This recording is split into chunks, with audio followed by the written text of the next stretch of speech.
Hi, everyone. Welcome to Coffee Time with Masterminds. In the past 5 weeks, we have been talking about leadership, one of my favorite topics. And we've learned a lot of things. We've talked about individuals who are building a cadre of leaders that are having expansive community impact. We also talked about the power of mentoring, and we met two individuals who actually just went through leadership programs and got their insight. And then finally, we talked about, do seasoned leaders also need leadership development programs? Today, we are going to wrap up all of our learnings on all things leadership. Join us. Hello, everybody, and welcome back to Coffee Time with Masterminds. My name is Peta Blakely, and I'm the founder and principal of Blakely Consulting. Welcome to Coffee Time with Masterminds. I am Cynthia Rojas, founder and principal of To Your Growth. Welcome to Coffee Time with Masterminds. I'm Rebecca Tuttle, founder and principal of Grant Right Now and Grant Writing for Good. Hi, everyone. Welcome once again to our weekly live show, Coffee Time with Masterminds, designed for and by leaders of mission-based organizations as we think about leading through these complex times. We want to encourage those who are watching us to put their name in the comments and tell us where you're from. We always like to hear where our listeners are coming from. We also want to say hello to our listeners in Australia. And then finally, I want to bring on my co-host, Peta Blakely. How are you, Peta? Good. How are you? I'm good this morning. It's a great morning. I'm standing in front of a window, so I have no lighting issues today. I've been having lighting issues. Especially beautiful today. Thank you. And I like the light hair. Oh, thank you. Thank you. I'm trying. So you probably have heard it more times than anyone, but you probably got sick of hearing how much I enjoy leadership conversations. And this might be the last time I say that for a long time, but it was quite the summer. It was. And I also really enjoyed focusing on leadership the way we have, and I've learned a lot. Yeah. And so today we thought that we would wrap it up, especially for listeners and viewers who may not have the time to go back 5 episodes, that we would talk about the highlights of what we learned. And so one of the things that, there are many things that struck me, but we met with Jackie Downing, who is leading a leadership program specifically targeted for Black and Brown emerging leaders through the Community Foundation for Greater New Haven in New Haven, Connecticut. So we met with her. And so Jackie is really dedicating her work to building leadership as our current leaders are beginning to retire or they are burnt out because of all the things that have happened in the last 2 to 3 years. And so I wonder if there are any nuggets that you took away from her conversation and thought about targeting specifically Black and Brown emerging leaders. There were a lot of things in that conversation that were really interesting. But to me, one of the real standouts, two standouts. One was leadership is a process, not a characteristic or an action. And then the other one was this idea of like building a cohort of leaders, and that leaders are going to lead best in coalition with each other. Yes. And the idea that it was specifically toward Black and Brown leaders is because Jackie is recognizing, as this is happening nationwide, we all know this, that there's really a lack of Black and Brown leaders in the nonprofit sector. And so she felt this is a huge problem. Yeah. This is a huge problem, especially given how much of the sector's work is in the communities of color, right? Yes. Yeah. There's just been this dramatic, this isn't a diversity oversight. This is I love right? that. White people making an industry out of poverty in the communities of color, right? And Yes. this creation of a nonprofit industrial complex that doesn't really have a lot of incentive to put itself out of business. It's huge, right? This is a huge Yeah. issue. Yeah. I love that. It doesn't have an incentive to take itself out of business. Yeah. And yet, Black and brown leaders talk about taking themselves out of business all the time, right? Like, we want to That's the eradicate idea, poverty. right? Yeah. Yeah. We want to not need this. Like we want to Yes. and and I talk to my clients about that all the time. Like that's our first conversation. What's it going to look like? Right? Describe the day that you all show up to the office and think, "Oh, there's nothing left to do here. I know. We we've run out of poverty. There are no more problems to solve. I guess we all just have to retire." Like, what is that, right? What is that condition? And almost nobody has thought about it before. They have a Ah, hard time with that question, which is that's deeply problematic, right? yes. Yeah. Yes.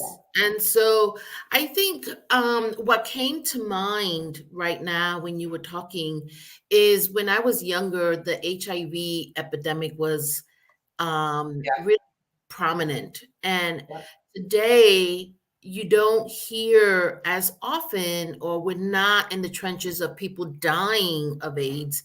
We're Yeah. we're living a life where people are living with Right. HIV, and that is what it takes, right? So somebody woke up and said, "We are going to end this. This is not going to kill us. We're going to learn how to live with it."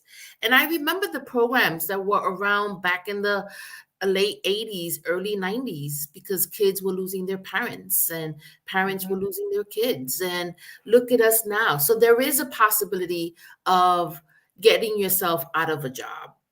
And that's a Yeah. great day. That should be a great day. That, that should be the goal. Yes, That's my yes. goal. Yes. Yeah. And we also met two individuals, Kamani and Christian, who went through the program, and they said really Mhm. powerful stuff. Yeah. And as a person of color, I can identify. Christian mentioned how he had been to programs where he's the only person of color, and it's a weird feeling. He Yeah. feels isolated. And then he Yeah. walked And was it into him who said, I had not thought of myself moving into leadership because yeah, leaders don't look like me? yes. Yeah. Yes. And then he walked into a room and everyone looked like him and Yeah. he blossomed. Yeah. I saw Christian blossom in 9 months in a way that was like such a privilege to watch. Yeah. And so Kamani now can think bigger and she's excited and she's even going back to school. Actually, most of the people who did that program are Mhm. going back to school. Not that we need to go back to school to become leaders, but Mhm. they have decided that that's the leadership pathway they want to take. Who would have Which thought is that? fantastic. Fantastic. Yeah. Yes. You know, So those academic programs and those degrees need their leadership too. So, another really interesting thing about meeting with Kamani and Christian was that both of their EDs encouraged them to apply yeah. for the program. And Good. so what was oh, we have Thaddeus. Oh my God, we haven't seen Thaddeus in so Oh, long. hello. Hi, Thaddeus. He's on his phone and he doesn't see the video, but he hears our voices. That's Um, great. yeah. Well, listen up, Thank you for Thaddeus. joining us. We've been having a conversation about leadership and we're wrapping it up. But the thing about Kamani and Christian was that their EDs encouraged them to apply. And so that Mhm. spoke about a really important leadership trait, which is helping others rise to their leadership. Mhm. Right. And so we saw that with their EDs. And that's important. That's important for emerging leaders to know that leaders should always be encouraging others to rise to their leadership. So we got to see the impact of And that. then Forrest said something related to that about helping people think a couple levels up, right? Yeah. that I think is important in a couple of ways. So I think that might be one of the reasons that leadership is so isolating, right? Is that you're the only person who's seeing the entire organization, right? And if you let yourself be in that position where you're the only person with a high level view of the organization, you are brokering every conflict entirely by yourself, right? Yeah. Whereas when you can encourage everyone in the organization to as a whole, maybe they can do it by themselves, right? Yeah, Yeah. maybe we Yeah. share I that think more. Forrest's two steps up really Mhm. resonated with me. And I've been talking about it ever since then. Yeah, And for him, the idea, what the impact of thinking two steps up is that you get to see the organization as an ecosystem. And in yeah, doing that, you also get to see what your role is in this much larger landscape. And that then helped him or helps others figure out where they fit in the much larger leadership realm, but also within yeah. the organization ecosystem. And so I thought that was powerful. I think I think that's important for so many, so many different things. Right. One of the issues that I spend a lot of time, thinking and worrying about is mission creep in organizations. Yeah. And and Forrest's comments about helping people think a couple levels up and think about what the organization as a whole is doing strikes me as really being helpful in preventing mission creep, right? Or the type of mission creep that happens when somebody is really focused on their program and they have other great ideas that are adjacent to their program, right? But maybe it would advance their program, right? Maybe it does seem like a great add-on and serve like the specific population that they're working with. Um, but they're making that decision just within the context of this one little corner of the organization and not Right. thinking about the entire organization's theory of change and why we do the things that we do, right? So, maybe having everybody thinking a couple layers up can help protect against that kind of conflict. Yeah, absolutely. Absolutely. And in that same episode, we talked about, do seasoned leaders need to continue their learning? What else is there for them to learn? And depending on your organization and depending on the times that we're going through as a society, your leadership needs to adapt also. And so Yeah. continuing your learning only makes you better and more adaptive to the environment. Yeah, I mean, look at how quickly we all had to adapt in, since 2020, right? We really we've had to adapt our programming, we've had to adapt how we run our offices. We all, we all applied rapidly everything we knew about trauma informed programming and had to do it internally and externally. We revised our ideas about what diversity, equity, and inclusion mean in our organization, and I think started to take it seriously Yeah, in a lot of important ways. Yeah, yes. there's been a lot to assimilate. Yeah,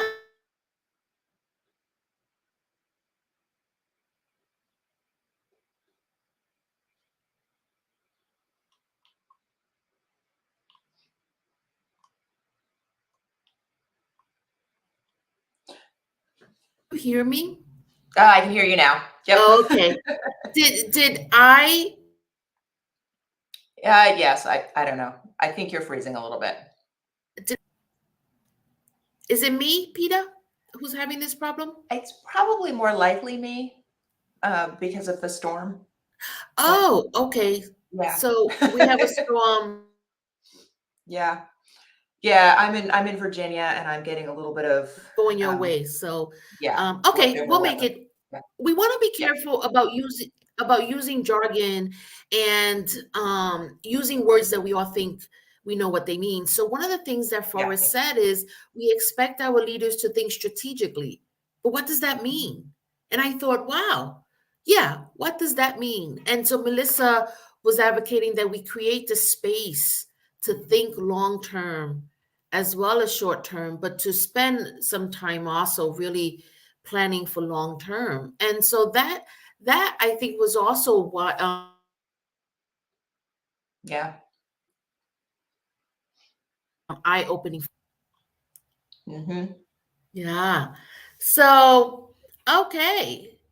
Then we talked about mentorship. I Yeah. knew that show. So we had Nate Gonzalez, who is spending a lot of his professional time working on leadership development and also mentorship. He is studying purpose-driven leadership within the millennial generation, which is a fascinating topic because millennials have become very purpose-driven. Yeah. So a little different from other generations where some of us were all about loyalty, Yeah. and the generation before me was about being able to provide for your family, and less about purpose. But this generation is really looking at things in a very different way, and so mentorship is a part of leadership development. Hmm. And there was a lot of learning A there, a huge lot of piece. learning there. Yeah. He said some good things. One is there's personal mentorship and there's professional mentorship, and that they're both important. Hmm. He also used the word reverse mentorship. So check Yeah. this out. We can actually ask someone from a younger or different generation to mentor us. And I thought, well, that'd be cool. I want to be as innovative as a Yeah. millennial. Hmm. They brought us That's a some great very idea. good things. They've looked at our systems and said, no, that No, doesn't that's not going work. to work. We're Yeah. going to build something else. And so they have. Yeah. They have. And Yeah. how And why not? Why not? I Mhm. mean, why is the evolution of an organization always that it gets stuck, right? That it gets rooted, that it does what's comfortable and what it's always done, and then young people have to kind of fight, and the change comes slow, right? And Yeah, we just accept that, right? Why can't we just create yeah, systems that make us more nimble and innovative? yeah. I Yeah. love it. I love it. And I think that as I get more seasoned in my role, the way Mhm. I stay relevant is understanding the next generation. Yeah. Right. So I see individuals either in my age group or older who are not very tech savvy. Well, that's okay, but eventually that could bite you. And so learning a little bit more than what we know might benefit us. You don't have to be as you know, I have no interest in learning coding, right? So that Mhm. we could always outsource, but I should know Excel. I should know how to use Word. I should know how to You do a should know PowerPoint. you should know enough about coding to know when to hire somebody to do some I coding, love that. right? Yes, Or you should know enough about it to ask for help, yes, right? And the yes. capacities. Yeah. I love that benchmark. Yeah, Yeah. and so I love the reverse mentoring concept. Also, I meet a lot of leaders that like to point fingers at millennials because their values are so different. And now zillennials are coming into the workforce. And I tell leaders, zillennials make millennials look like a vacation. And millennials are really knocking it out of the park. They're very different. But Yeah. I think instead of pointing fingers, make them your partners. Every generation in the history of generations has pointed fingers at young people and critiqued them. So, don't think you're interesting or creative because Right. you say negative things about millennials. You're just old, staid, right? Resistant to change. Yeah. Yeah. Yeah. And there's a song that says actually that starts the very first word. I don't know the name of the song, but the very first sentence is every generation blames the one before. Yeah. And every generation blames the one One after. after. Yep. But that is Right. true. That is true. There are many things I've blamed my mother's generation on. Yeah. And but again, partnership is really important. Nate also talked about having multiple mentors. So this Yeah. is not a ladder, right? This Yeah. could be an approach that has different points of entry or Yeah. has different pathways. And so if you have a mentor that can teach you what the experience is like to be in the C-suite, you can also have a mentor that is teaching you relational leadership Yeah. and the importance of that. And I love that I've never thought. I was of the mindset one at a time, Hmm. right? One mentor at a time. And he's like, have as many as you want, get as much Well, it learning as also really struck me, how how to make effective use of mentors, how clear and articulate you need to be about what skill or knowledge you're developing and what you're approaching that person about. yeah, And I thought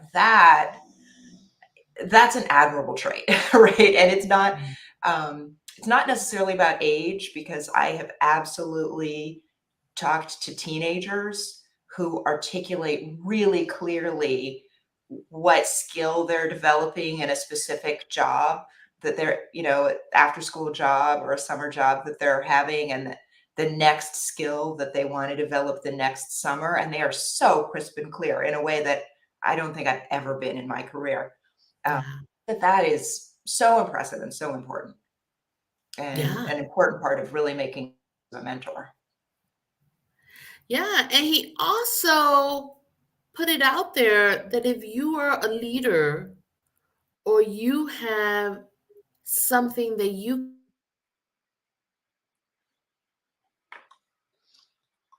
can offer to someone. So it's not just a one-way street, but let's Mm, also be a mentor to others and not wait yeah. until our phone rings. Yeah. Yeah.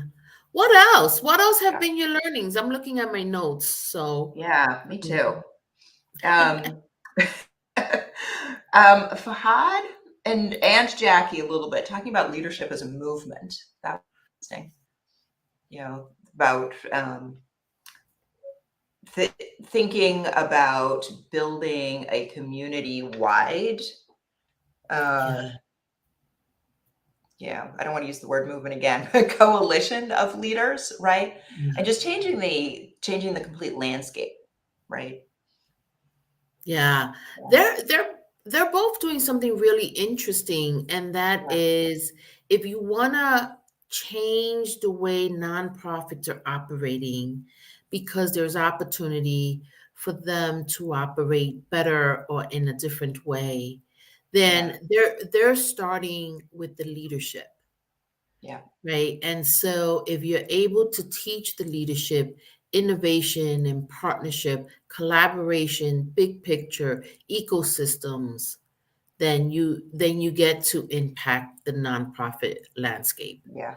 And so Fahad, who is part of the community leadership program, in New Haven, Connecticut, and it impacts, it goes a little statewide, it goes a little beyond New Haven, but it is about impacting the New Haven community.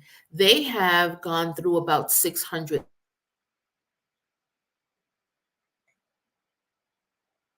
leaders with the state of Connecticut. Let me put that in context. We have 153,000 people that live in New Haven. So New Haven is a small town. Yeah. And so they have, and we have, I think, just about 1,000 nonprofits in this very small town, and they have had over 600 people go through their leadership program. So they're making big impact, and that is Jackie's goal as well. Hmm. Yeah, yeah, I was talking to somebody this week about the difference between leadership and management. yeah, And, we talked about this Well, I think we talked about this early on, right? Especially during COVID, and what was the role of a leader in this moment of acute crisis. Um, and I think it's so important to keep bringing up the difference between leadership and management. Um, and that a leader's job is to set the vision, right? Is to be the big picture person and inspire people in a general direction, right? Yeah.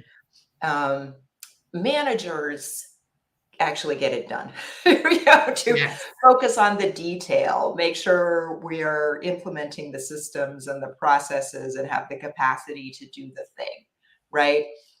It's the role of a leader to really be thinking bigger picture, right? To be focused on the future. One of the reason that maybe all leaders should have a younger mentor is because it's hard to focus on the future when you're surrounding yourself with people from the past, right? Yeah. And to be thinking like, where are we going to be in 10, 20 years? And I think maybe that's one of the reasons that it's so important to create these coalitions, right? And have people envisioning a different future for their city and Yes. for their industry, something that looks different from what anybody's ever seen in their career. Yeah. Yeah. Yeah. And the thing about CLP, which is the program that Fahad is associated Mhm. with, and the leadership program for BIPOC emerging leaders that Jackie Downing is masterminding, is that the entire program is focused on Black and Brown individuals. So the facilitators are people of color. The network, the entire cohort are people of color. And what that's true in Jackie's case is not true in Fahad's, but there's a lot of thoughtfulness around diversity, and that means age. And this is kind of Race. radical, right? I mean, I think Oh yeah, right, like, yeah, the idea that, um, that Black and Brown and BIPOC leaders cultivate their leadership, but root it in their culture and history and community is so radical. I mean, this is a last couple of years thing to think that people didn't have to all act straight, white, and male to be right, leaders, right? And then you could right. be a leader and not leave behind these elements of who you are. Yeah. I'll tell you something very simple, because you just mentioned that we don't have to be straight and male and white to be leaders. But yesterday I was at an all-day retreat and my co-facilitator had a suit on. And it struck me that there was a time where Yeah. I wore a suit every day. And You I can did wear it. pantyhose. Yeah, I did it to fit in. This is the Yep. early 90s. I'm Yep. in the private sector. There is Yeah. a clear glass ceiling that I Yeah. was determined to break through. And Mhm. in order to do that, my strategy was, if I could look more like them, they wouldn't realize that I was a girl. And let me tell you, it doesn't work. Right, right. But Because I mean, that was absolutely like the feminism of the 80s, yeah, right? oh yeah, The big shoulder pads and the ties, and like it was like blend in, yeah. and there's And this interesting, I think now, like, what is professional attire is coming up in interesting ways, because we spent 2 years wearing elastic waistbands and yes, sweatpants. And so a lot of people are like very reasonably saying like, hey, I did my job just fine for 2 years in sweatpants. Why should I give up elastic waistbands? Right. yes. And that's real. I mean, I'm not giving up elastic waistbands ever. But there's this interesting conversation about like, is professionalism in your attire, right? Or Right. when when somebody says that somebody is not you know not presenting themselves in a professional way, are they saying, you're making me uncomfortable by not dressing like me, we're not looking like me? right? I think so. I Yeah, think so. And I think what this diversity yeah, has helped us see is that leaders look differently. And the yeah, more different that we widen this group of people on, or the more diversity that we bring into it, the more we get used to how it looks different. And so yeah. yesterday, when I was doing the retreat, it was for attorneys. And can I tell you how many Yeah. tattoos I saw? Oh, that's And interesting. yeah, there was a time where I would never expect a No. tattoo an attorney, and they were on their necks and they had sleeves, and I was like, yes, this is what today's Interesting. attorney Yeah, looks like. So, that's oh my God, fantastic. we're out of time. We are out of time. Yeah, Peter, I have to tell you, the last 5 episodes, or the 5 episodes where we focus on yeah. leadership, was so exciting for me. But we are moving on to a new topic, and Mhm. I can't wait. I can't wait Yeah. to continue our conversation. Yep, we're going to have a great few weeks coming up. And I'm really excited. You know, when we started this show and we thought we were only going to do it for 6 weeks, and now we're doing it forever. And Yes, we just find that there's more and more and more to talk about, and that uncertain times are not going away. that So, is true. That yeah. is true. Okay, everyone. Well, Have a thank great you for weekend, joining everybody. us, and we'll see you next week.